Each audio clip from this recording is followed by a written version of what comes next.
مرحوم نوابان بنت اختر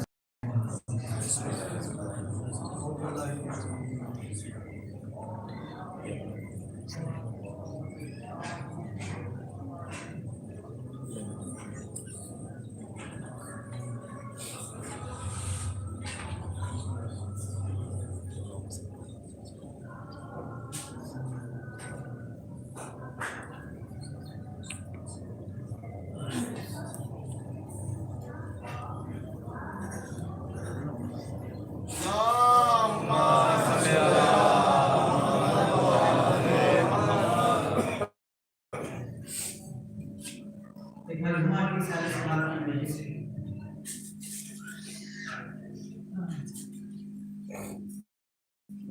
اور یہ ایک ایسا موقع ہے کہ جس کو زیر نظر رکھتے ہوئے میں نے سورہ بنی اسرائیل کی 23ویں آیت کے ابتدائی جملوں کا انتخاب کیا ہے۔ 5-6 سال بعد ایک بار پھر آپ کے روبرو مکالمہ کرنے کا موقع نہیں دیتی ہے کہ میں زیادہ سفر کروں یا مجلسوں کا سلسلہ بھی کم ہو گیا ہے، بس اب کوشش اتنی ہوتی ہے کہ جب بھی ممبر میں آؤں تو اس کا حق ادا کروں۔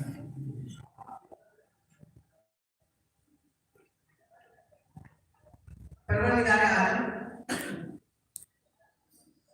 ارشاد فرمانا ہے وَقَضَىٰ رَبُّكَ أَلَّا تَعْبُدُوا إِلَّا إِيَّاهُ وَبِالْوَالِدَيْنِ إِحْسَانًا۔ بڑی انٹرسٹنگ سی بات ہے یہ کہ پروردگار عالم اپنی اطاعت کا حکم دے رہا ہے۔ کوشش میری یہ ہوگی کہ میں وہ گزارشات آپ کے سامنے پیش کروں کہ جو آج کل نہیں بیان کی جاتی، چونکہ ایک ماں کے سارے جواب کی مجلس ہے، لہذا جتنی بھی گفتگو ہوگی اس کا انحصار صرف اور صرف والدین پر ہوگا۔ کچھ ماں کے بارے میں گفتگو ہوگی، کچھ باپ کے بارے میں گفتگو ہوگی، لیکن والدین ہی میرا محور ہے۔ آج کی اس مجلس کا جو محور ہے وہ والدین ہے، کیونکہ اب یہ جو سماج ہے، یہ جو سوسائٹی ہے، یہ جو جنریشن آ رہی ہے، یہ جو دور ہے، ٹیکنالوجی کا زمانہ ہے، یہ سوشل میڈیا کا زمانہ ہے، یہ واٹس ایپ، فیس بک، انسٹاگرام، اسنیپ چیٹ کا زمانہ ہے۔ اس زمانے میں اور اس ترقی میں جہاں ہمیں بہت ساری چیزیں ہمیں دی ہیں، وہاں ہم سے بہت ساری چیزیں چھین بھی لی ہیں۔ ہماری جنریشن اپنے بڑوں کا احترام کرنا بھول گئی ہے۔ ماں باپ جو ہیں اب ان کو بوجھ سمجھا جانے لگا ہے۔ دیکھیے ویسٹرن کلچر میں مغربی کلچر میں یہ سب بہت عام ہے کہ جہاں بیٹا اور بیٹی 18 سال کے ہوئے تو انہوں نے اپنے باپ سے کہہ دیا تمہارا ہمارے پر کوئی حق نہیں ہے، تم ہوتے کون ہو جو ہم سے یہ سوال کرو کہ ہم تمہارے طور طریقے سے زندگی گزاریں۔ بالکل صاف لفظ ہے یہ۔ اور میں تو دیکھتا ہوں کہ آج کل ہوتا کیا ہے کہ ہندوستان میں شادی کی جو لڑکی یا لڑکا ہو اس کی جو ایج ہے 18 سال کے بعد ماں باپ حق ختم کر دیتے ہیں۔ دیکھیے اسلام کا نقطہ نظر کیا ہے وہ اور چیز ہے، لیکن جو قانون ملک ہے وہ کہتا ہے کہ اگر 18 سال کی لڑکی ہو گئی اور یہ لڑکا ہو گیا وہ اپنی مرضی سے شادی کرنا چاہیں تو ماں باپ روک نہیں سکتے ہیں۔ ورنہ وہ کیا ہوتا ہے، بہت سارے آپ لوگوں نے سنا ہوگا پولیس تھانے چلے جاتے ہیں، پولیس کا سہارا لے لیتے ہیں کہ جو ہے اب ہمارے ماں باپ کا ہم پہ حق نہیں ہے، اب ہم جیسے چاہیں شادی کریں۔ مسئلہ کیا ہوتا ہے کہ یہ جو کلیشز ہوتے ہیں، عقائد کے کلیش ہوتے ہیں، تہذیب کے جو کلیش ہوتے ہیں، اس میں کہیں نہ کہیں کمی جو ہوتی ہے تربیت کی ہوتی ہے۔ آج کل بچے پالے جا رہے ہیں، ان کی تربیت نہیں ہو رہی ہے۔ پالنا اور ہوتا ہے، تربیت کرنا اور ہوتا ہے۔ پال تو کوئی بھی سکتا ہے، جانور بھی اپنے بچوں کو پالتے ہیں، ٹھیک ہے۔ ایک بکری کو آپ دیکھیے وہ بھی اپنے بچوں سے اتنی محبت کرتی ہے، لیکن انسان اشرف المخلوقات ہے، انسان کو اللہ نے عقل دے کے بھیجا ہے، لہذا انسان صرف پالتا نہیں، انسان تربیت کرتا ہے۔ تربیت آدمی کو انسان بناتی ہے، نہیں تو انسان جو ہے اگر بغیر تربیت کے ہو تو وہ صرف آدمی ہے، اور پھر آدمی بھی نہیں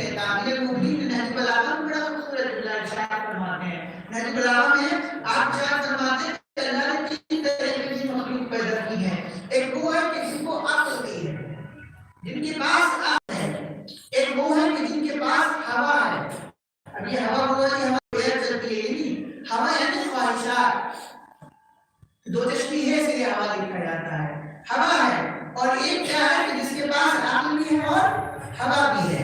تو حضرت انسان کے پاس کیا ہے؟ عقل بھی اور ہوا بھی ہے.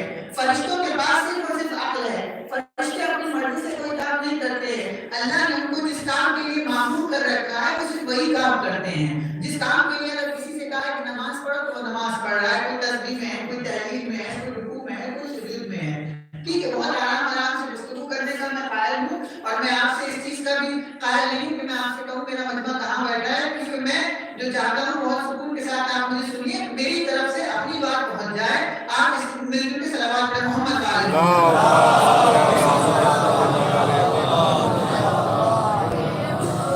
تو انسان کیا ہے؟ انسان کو اللہ نے عقل بھی دی ہے اور خواہشات بھی دیے ہیں. اگر ہمارے پاس خواہشات نہیں ہوتے تو آپ دیکھیے ہمارا دل جو چاہتا ہے ہم کرتے ہیں. کس کی بنا پہ کرتے ہیں؟ ہم خواہشات کی بنا پہ تو کرتے ہیں. دل چاہا تو کبھی چائے پینے کا دل چاہا چائے پی لی, کبھی پانی پینے کا دل چاہا پانی پی لیا. جانور کے پاس عقل نہیں ہے. جانور کو آپ نے کبھی کسی جانور کو دیکھا ہے کہ اس کا کوئی اپنا فیلڈ ہو کہ میں اسی بنا پہ کھاؤں گا, کسی دوسرے کے کھیت پر قبضہ نہیں کروں گا, کسی دوسرے کے کھیت میں جا کے نہیں چلوں گا. آپ جانور کو کھلا ہوا چھوڑ دیجیے تو جائے گا, تو اس کو یہ نہیں معلوم ہوگا کہ میرے مالک کا کھیت ہے یا کسی اور کا کھیت ہے. تو جس کھیت میں جائے گا وہ چل لے گا, جس کھیت میں جائے گا وہ مان لے گا. سمجھ میں آیا؟ دوسروں کو مان کھانے والا جانور ہوا کرتا ہے, انسان نہیں ہوتا ہے. صلوات پڑھیے محمد علیہ.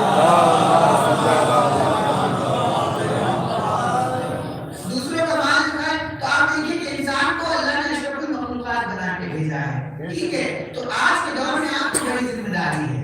آج آیت کریمہ کو میں نے انتخاب کلام کیا ہے. پروردگار عالم ارشاد فرمایا اطاعت کرو, اطاعت کرو صرف میری, اور اب اس کے بعد کیا کہتے ہیں؟ بالوالدین احسانا, اور اپنے والدین کے ساتھ نیکی کرو. اب دیکھیے اردو کی زبان کی پریشانی یہ ہے کہ جو عربی کا احسان ہے ہم اس کو سمجھتے ہیں احسان کا مطلب ہوتا ہے کسی کے ساتھ اچھائی کر دینا. ایسا نہیں ہے. اردو کا احسان اور ہے, عربی کا احسان اور ہے.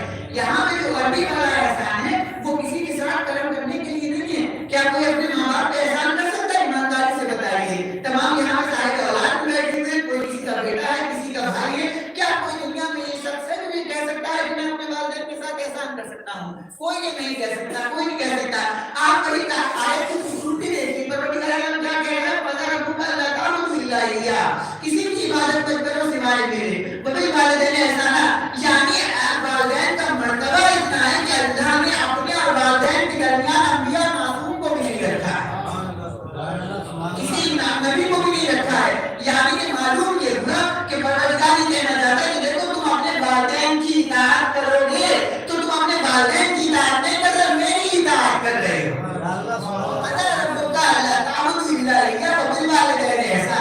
اپنے ماں باپ کے ساتھ کیا کرو؟ نیکی کرو. آیت آگے بڑھتی ہے. آیت آگے بڑھنے کی بات کہتی ہے اما یبلغن عندک الکبر, ایک ایسا وقت بھی آئے گا کہ جب ان میں سے وہ کیا ہو جائیں گے؟ بوڑھے ہو جائیں گے. اور اس کے بعد کیا ہوگا؟ ایتوہما وَأُولَٰئِكَ كِلَاهُمَا, یا تو ان میں سے وعلیکم السلام صلی اللہ محمد والے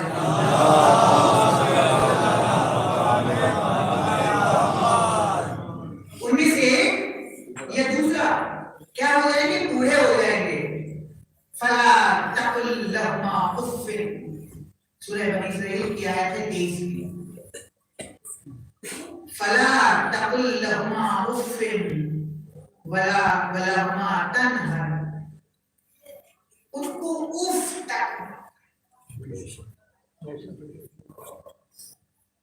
تک مت کریے. آج کل کیا ہوتا ہے, والدین کچھ کہہ دیتے ہیں, ارے آپ کو تو سمجھ نہیں آتا, آپ کہاں سمجھیں گے ہمارے طور طریقے.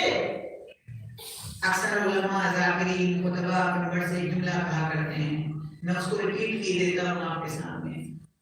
والدین آپ کو جب سمجھتے تھے جب آپ کسی لائق نہیں تھے, بہت خوب, جب آپ بولنا بھی نہیں جانتے تھے, تب آپ کے والدین آپ کو سمجھتے تھے کہ آپ کے رونے کا سبب کیا ہے. آیا آپ بھوک کی وجہ سے رو رہے ہیں یا درد کی تکلیف میں رو رہے ہیں؟ فَلَا تَقُلْ لَهُمَا أُفٍّ وَلَا تَنْهَرْ, ان کو اف تک مت کریے. آج کل کیا ہوتا ہے, اچھا اس لیے آپ بیٹھ جائیے, ابھی آپ ہم کر دیں گے.